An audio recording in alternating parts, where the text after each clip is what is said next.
ṣàkà tó ṣẹrí ẹ̀yin mọ́mì yìí ẹ tún ti gbé ọmọ Ọ̀ṣun fún Ìjẹ̀ṣà. ìjọ wo ni Ìjẹ̀ṣà dé láti múlé? Ìjẹ̀ṣà dé láti stéètì wo pé 9 months. ẹni gbọ́mọ fún Ìjẹ̀ṣà bàbá Ìjẹ̀ṣà, ẹni gbọ́mọ Ọ̀ṣun fún Ìjẹ̀ṣà, ẹ̀yin ará Ìjẹ̀ṣà, ọmọ Ọ̀ṣun ló gbé fún Ìjẹ̀ṣà.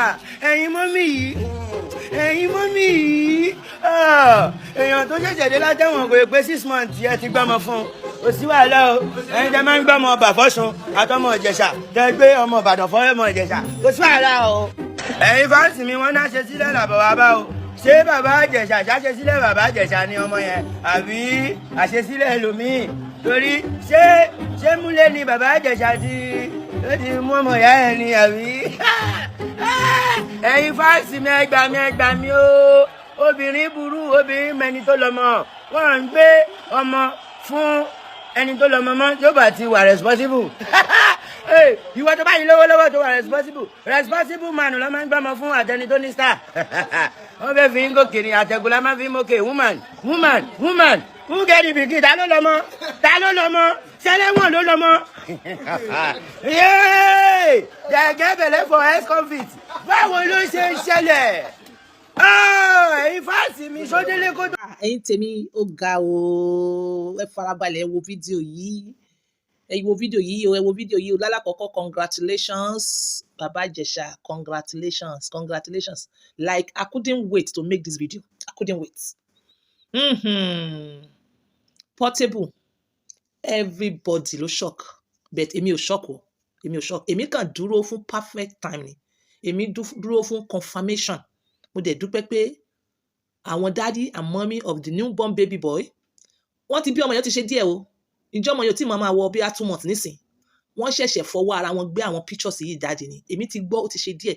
ìgbà tí bàbá Ìjẹ̀ṣà jáde ní Kirikiri ṣóyè yín tí wọ́n jáde kò pẹ́ díẹ̀ tèmi gbọ́ pé arábìnrin yìí ti bímọ fún bàbá Ìjẹ̀ṣà. some others bloggers wọ́n sọ pa ẹ̀, but èmi wò pé eléyìí àti confam a gbọ́dọ̀ mọ̀ sọ̀rọ̀ ọ̀rọ̀ tí kò tí evidence. kò yẹ kó mọ bọ́rọ̀ tí ò ní evidence lẹ́nu àjíà.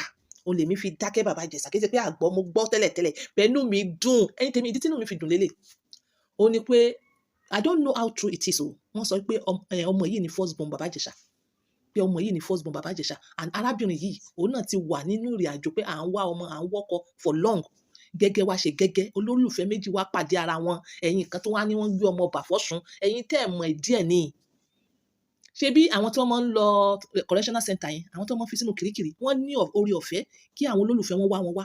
ìgbà mélòó la fi ń lóyún, even oyún triplets. tọ́lọ́ bá fẹ́ fún ẹ ní orí ọ̀fẹ́, tọ́lọ́ bá fẹ́ bùkún ẹ, tọ́lọ́ bá fẹ́ fún ẹ lọ́mọ. ìbálòpọ̀ kò í ṣe tẹ́ ṣe 1 hour 3 hours. ìbálòpọ̀ 1 second ó lè di ọmọ, ó lè di twins. Portable àtàwọn tó ń ronú bíi Portable. joy bàbá Ìjẹ̀ṣà lélẹ̀, ẹ má bàjẹ́, ẹ má pa á. oyún yẹn ti wáyé nígbà tí bàbá Ìjẹ̀ṣà wà ní correctional center.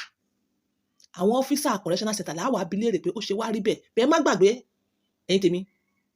ìbálòpọ̀ lọ́kọláya, àwọn Kirikiri ọ́fíìsà gan máa wà níbẹ̀. ọkọ àti ìyàwó sì máa gbé nǹkan bọnú nǹkan, wọn ò dẹ̀ ní mọ̀. we are still coming bèlèǹtèlé. àìmọye àwọn tó jẹ́ pé wọ́n lọ Kirikiri wọ́n lọ bẹ̀ gan láti live like a king. special rooms bí wọ́n ṣe sọ according to tá a ṣe gbọ́ nígbà tí kéèsì Bobrisky gbà yẹn. ẹ̀yin tí tèmi, inú mi dùn o bàbá Ìjẹ̀ṣà, inú mi dùn. so Portable, oyún yẹn ti ṣẹlẹ̀, kì í ṣe sìn ìgbà tí bàbá Ìjẹ̀ṣà dé. tó bá yẹ pé ìgbà tí bàbá Ìjẹ̀ṣà dé ni wọ́n wà láwọn bímọ fún bàbá Ìjẹ̀ṣà kíákíá bá òun náà rò pé níbo lóyún yẹn ti ń bọ̀. ṣé ọmọ premature 5 months ni? oyún yẹn ti ṣẹlẹ̀, but time tí bàbá Ìjẹ̀ṣà dé ni oyún yẹn wà ní àkókò tẹ́ ń wò yìí. so kò wá pẹ́ arábìnrin ti bímọ bouncing baby boy. so nínú fídíò yìí sì ẹ mọ̀ rí right of bàbá Ìjẹ̀ṣà bó ṣe show appreciation bí inú ẹ ṣe dùn àtorúkọ tó sọmọ, ẹ máa rí nínú right of yìí nínú fídíò yìí. yeah, I'm so happy for him. I'm so happy. ọmọ lélẹ́yìí, ẹ má fẹnu ẹ̀tẹ́ bàjẹ́ ẹ̀yin tèmi, ẹ má fẹnu ẹ̀tẹ́ bàjẹ́. bàbá Ìjẹ̀ṣà kì í ṣe novice. so yẹn tán bá ní ọmọ ẹ̀ náà ni. nínú Kirikiri ni kíní ti ṣẹlẹ̀ from our calculation nínú Kirikiri. ẹ dẹ̀ má jẹ́ kó surprise yín, ní Nàìjíríà yìí mo ti rí, mo ti gbọ́ rí, even ti ṣẹlẹ̀ sí àwọn serving officers tí wọ́n wọ uniform tí offence dé tí wọ́n gbé wọn sínú ẹgbà ẹ̀wọ̀n. later la gbọ́ pé àwọn ìyàwó wọn lóyún later tí wọ́n dẹ̀ sọ pé oyún àwọn kọ́ later mo lè sọ officers méjì so it's not a new thing. Portable wọ́n pààyọ̀ wọn bàbá ìyá náà ti fi kọrin ó ní wọn ò gbọ́dọ̀ gbọ́ rádaràda lẹ́nu ẹ̀yin ìka èèyàn, wọn ò gbọ́dọ̀ gbọ́ rádaràda lẹ́nu àwọn ẹ̀yin abínú ẹni, wọn ò gbọ́dọ̀ gbọ́ rádaràda lẹ́nu ẹ̀yin tẹ́ ẹ̀ fẹ́ oore fún ọmọ ìlà kejì. Oore leléyìí àní mo gbọ́ sẹ́ wọ́n ní ọmọ yìí ọmọ first born bàbá Ìjẹ̀ṣà ni bàbá Ìjẹ̀ṣà bó ṣe tó pé wọ́n nílé ọmọ yìí di first born. Ṣé kò yẹ ká bá dúpẹ́? Ṣé kò yẹ ká bá yọ̀? Mo mọ̀ pé lẹ́yìn ìgbà tí wọ́n release nǹkan tó mú wọn release àwọn fídíò sí tẹ́ ń rí òun ni pé ó ṣeé ṣe bàbá Ìjẹ̀ṣà ó ti lọ ṣe confirmation, ó ti lọ ṣe DNA yẹn fi síbẹ̀ yẹn tí wọ́n fi lè release àwọn kìíní. Ọ̀rọ̀ yìí ti ṣẹlẹ̀ ó ti ṣe díẹ̀ náà wọ́n ẹ̀ṣẹ̀ release ẹ̀ ní fún ẹ̀yin ọmọ aráyé ẹ wá gbọ́ tó bá wù yín nǹkan tó bá wù yín ni ẹ sọ. So congratulations bàbá Ìjẹ̀ṣà tí bá gbọ́ voice mi inú mi dùn. Congratulations kisses. Ayọ̀ náà kò ní dìbàjẹ́ o, ayọ̀ náà ó máa bá yín kalẹ̀ o.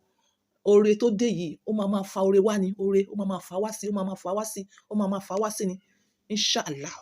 Congratulations, ẹ ṣe sùúrù, ẹ fi second ẹ fi ka nǹkan tí bàbá Ìjẹ̀ṣà kọ, ẹ fi kà á.